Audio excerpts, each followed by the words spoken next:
Le code minier et son contenu local de 2023, des réformes qui portent fruit par la demande croissante des investisseurs, comme c'était le cas ce mardi 7 janvier 2025 à l'Hôtel des Finances pour la signature de convention entre l'État malien et le groupe Allied Gold. Le chiffre d'affaires attendu est d'environ 110 à 120 milliards de francs CFA par an. Donc l'État va bénéficier des dividendes, l'État va bénéficier donc de l'application de tous les textes, que ce soit les fonds, que ce soit la table ISCP, étant donné que c'est pour l'instant une mine dont les minéraux vont être traités dans une autre mine appartenant à ELA. Donc il y aura les taxes par péage qui vont aussi être dues.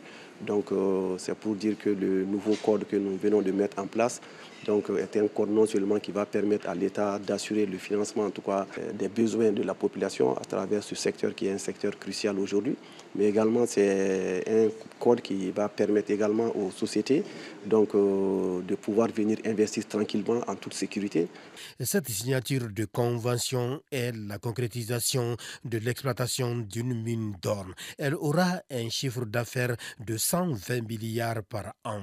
La petite mine de Kourali Sud devient ainsi la grande mine dans le strict respect de toutes les réglementations en vigueur.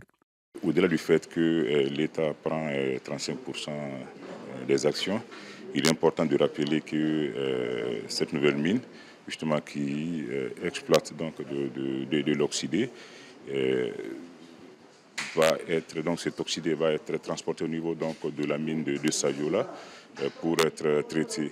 Et donc on appelle ça des traitements par péage, ce qui va donc générer des frais à payer donc, qui iront au trésor de l'État.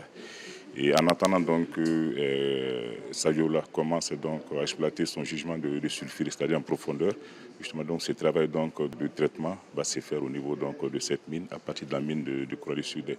Donc c'est pour dire qu'aujourd'hui Allied Group va travailler, va faire en sorte que justement ces deux mines soient toutes les deux fonctionnelles. Et ensuite, je pense que ça va rapporter des revenus conséquents à la fois à la société minière, mais aussi à l'État du Mali. À l'issue de cette signature de convention entre l'État malien et le groupe Allied Gold, les responsables du groupe se disent rassurés au regard des efforts consentis par le gouvernement pour faire de l'exploitation de la mine de Kourali Sud une réalité après moult négociations.